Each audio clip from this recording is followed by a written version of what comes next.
Assalamualaikum warahmatullahi wabarakatuh.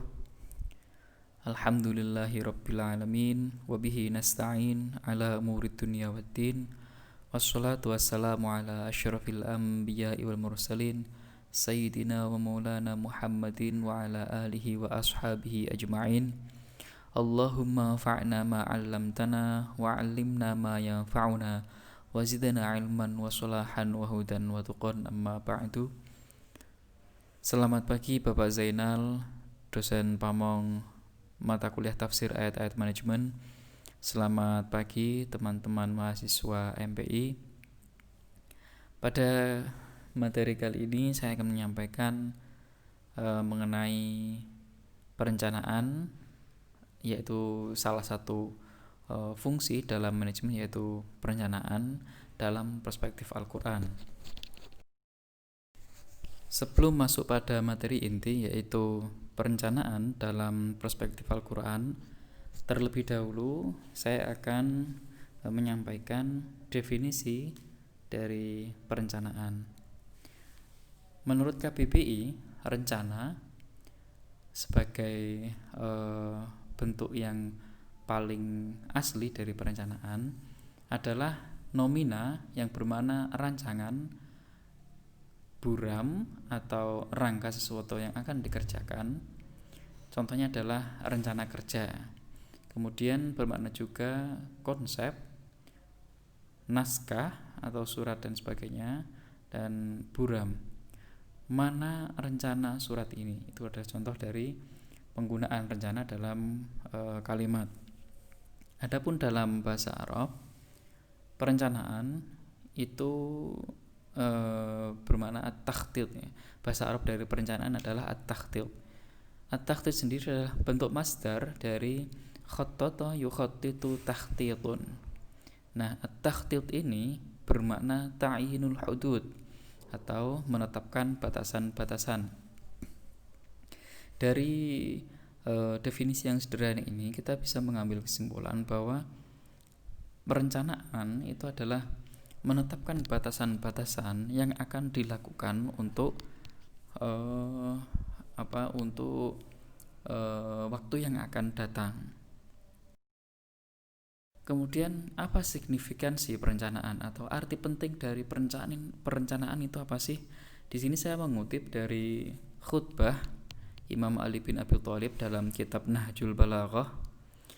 Pada khutbah yang ke-154, Imam Ali mengatakan, fa innal 'amila bi ghairi ilmin kasairi 'ala ghairi tariqin fala yaziduhu bu'duhu 'anit tariqil wadih illa bu'dan min hajatih wal 'amilu bil ilmi kasairi 'ala tariqil wadih falyanzur nadhirun asairun huwa am raji'un. Kurang lebih saya artikan seperti ini. Orang yang tak berilmu bagaikan pejalan yang berada di jalur yang keliru. Oleh karenanya, semakin jauh ia berjalan, maka ia semakin menyimpang dari tujuan yang telah ditetapkan sebelumnya. Nah, di sisi lain, orang yang berilmu itu seperti pejalan yang berada di jalur yang benar. Oleh karena itu, perlu diperjelas, ia seorang pejalan ataukah seorang penyimpang? Mungkin di sini itu ya tidak nampak tema perencanaan yang kita baca, tapi gini, jika kita cermati bahwa satu langkah dalam at-thariq al-wadih atau satu langkah di atas jalan yang benar itu lebih baik daripada 1000 langkah tapi di jalan yang salah. Inilah pentingnya perencanaan yang matang agar nantinya itu program kerja yang dicanangkan atau yang telah ditetapkan itu berjalan dengan jelas, dengan baik. Jadi ketika seseorang itu berjalan tanpa ada rencana, tanpa ada tujuan yang jelas, maka hasilnya ia akan menyimpang dari hajat yang atau tujuan yang ditetapkan pada masa sebelumnya, begitu. Kemudian Mengapa perlu berencana? Saya kira ini sudah saya singgung pada materi yang sebelumnya, yaitu pertama adalah memang tema mengenai perencanaan itu erat kaitannya dengan isu takdir, isu kebebasan manusia atau isu keadilan ilahi, dan nantinya larinya nanti akan berujung pada perdebatan yang tak berakhir mengenai Jabariyah, Qadariyah, Asy'ariyah, dan seterusnya. Nah, saya kira kita kesampingkan itu dulu. Nah,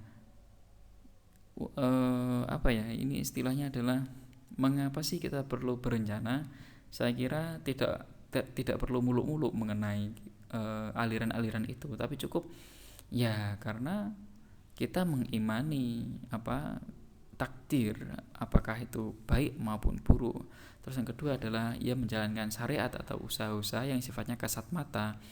Karena kita hidup di alam manusia yang dinilai hanya yang kasat mata saja. Jadi kalau dalam bukan tingkatan ya, dalam klasifikasi keberagamaan itu kan ada syariah, thariqah, dan hakikat. Nah, syariah itu adalah sifatnya yang kasat mata, ya fikih, terus batalnya wudhu, yang seperti itu. Jadi perencanaan itu menurut saya pribadi itu seperti menjalankan syariat atau usaha-usaha yang sifatnya kasat mata.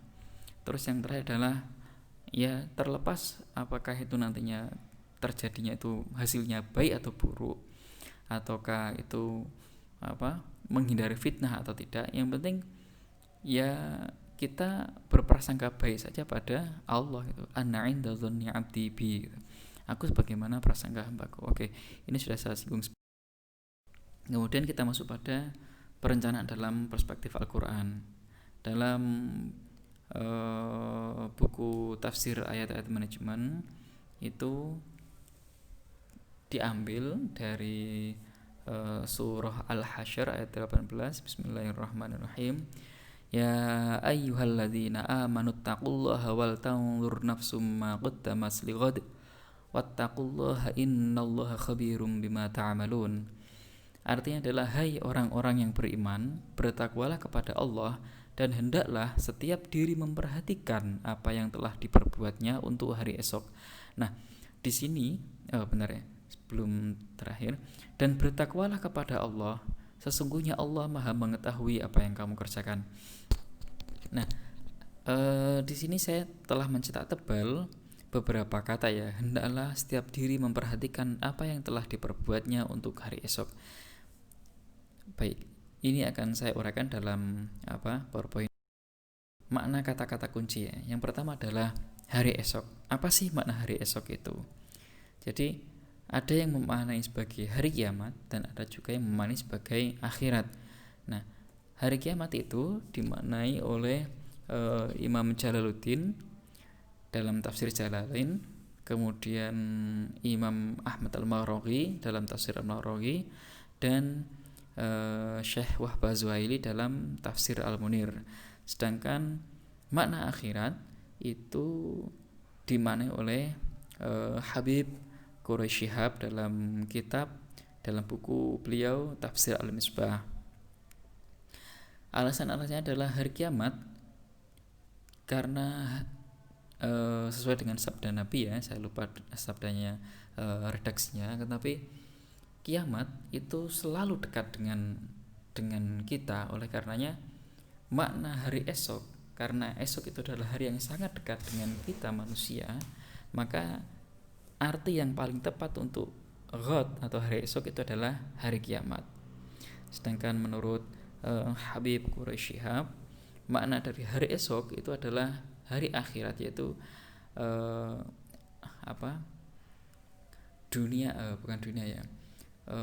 hari dimana kita setelah hidup di dunia ini. Kemudian yang selanjutnya adalah memperhatikan apa yang telah diperbuatnya. Ini ada dua makna ya. Yang pertama adalah memperhatikan apa yang telah diperbuatnya untuk hari esok atau akhirat, yaitu hisablah diri kalian sebelum dihisab nanti di akhirat kelak. Hasibu qabla an tuhasabu. Jadi perhatikan bagaimana keadaan dirimu pada hari ini sebelum engkau akan diteliti pada yaumul hisab nanti gitu. Dan yang kedua adalah evaluasi untuk merencanakan perbaikan-perbaikan atas kesalahan yang dilakukannya. Saya kira ini mungkin hampir mirip ya dengan yang poin yang sebelumnya, akan tetapi yang poin yang kedua ini menurut saya itu lebih dekat dengan kehidupan sehari-hari kita gitu. Dan bagaimana etika perencanaan menurut Al-Quran? Apakah kita hanya sekedar menuliskan atau mencanangkan batasan-batasan, mencanangkan program-program dan seterusnya? Karena menurut Al-Quran pastinya kita merujuk pada ayat-ayat yang tertera dalam Al-Quran. Nah, dalam buku tafsir ayat-ayat manajemen itu di surah wah ini belum saya tulis ini. Bismillahirrahmanirrahim. Wala taqulanna li syai'in inni fa'ilun dzalika ghadan illa ayyasha Allah. Wadhkur rabbaka idza nasita wa qul asa ay yahdiyani rabbi li aqraba min hadza rasyada. Artinya adalah, dan jangan sekali-kali kamu mengatakan tentang sesuatu, sesungguhnya aku akan mengerjakan itu besok, kecuali dengan menyebut insyaallah. Dan ingatlah kepada Tuhanmu jika kamu lupa, dan katakanlah mudah-mudahan Tuhanku akan memberiku petunjuk kepada yang lebih dekat kebenarannya daripada ini. Jadi etika atau sopan santun ya dalam merencanakan sesuatu menurut Al-Quran itu adalah kita sekali-sekali tidak boleh mengatakan bahwa saya akan mengerjakan apa yang telah kita rencanakan itu, kecuali kita dengan mengucapkan insya Allah. Jadi dari pemaparan ini saya melakukan suatu refleksi bahwa perencanaan sebenarnya itu bukan merupakan afirmasi manusia bahwa perencanaan itu pasti akan bahwa manusia pasti akan melaksanakan rencana tersebut. Lalu kalau bukan afirmasi, lalu apa? Akan tetapi perencanaan itu adalah sebagai ikhtiar manusia untuk memperoleh kebaikan dan kemaslahatan dari kegiatannya. Jadi perencanaan itu bukan mendahului takdir dan juga bukan merupakan afirmasi atau afirmasi manusia ya seperti ya tadi ya, wala taqulanna li syai'in inni fa'ilun dzalika ghadan. Akan tetapi ia hanya sebagai ikhtiar manusia, usaha-usaha manusia untuk memperoleh kebaikan dan kemaslahatan dari kegiatannya. Coba jika sesuatu dilaksanakan tanpa perencanaan, tanpa batasan-batasan yang jelas, itu kan hasilnya tentu akan kurang daripada kegiatan tadi itu melalui proses perencanaan. Nah, yang kedua adalah saya mengutip kembali adigium ini dari materi yang lalu, yaitu manusia hanya bisa berencana, Tuhan yang menentukan jalannya. Ini saya coba menuliskan dua makna dari adigium itu. Yang pertama adalah Tuhan yang menentukan proses berjalannya rencana. Jadi meskipun kita telah mencanangkan rencana step by step ya, misalnya ketika saya berangkat dari Pati menuju Semarang, maka saya akan melewati kota Kudus, kota Demak, lalu ke Semarang. Tapi ternyata rencana yang telah kita buat itu berbeda dengan kenyataannya, karena ternyata Kudus ada rombongan karnaval, jadi harus dialihkan ke Jepara. Terus kemudian Demak juga ada pasar malam, jadinya terus rute dialihkan ke Purwodadi. Jadi Tuhan yang menentukan proses berjalannya rencana. Jadi meskipun manusia memang hanya bisa berencana, dan Tuhan yang menentukan jalannya rencana itu maksudnya, dan juga Tuhan yang menentukan hasil dari pelaksanaan rencana tersebut. Nah, ini adalah ikhtiar saya dalam memahami fungsi dari manajemen. Yang pertama yaitu perencanaan dalam perspektif Al-Quran. Saya apabila ada kesalahan saya mohon maaf. Kalau ada pertanyaan silakan bisa ditulis dalam kolom komentar. Terima kasih. Wassalamualaikum warahmatullahi wabarakatuh.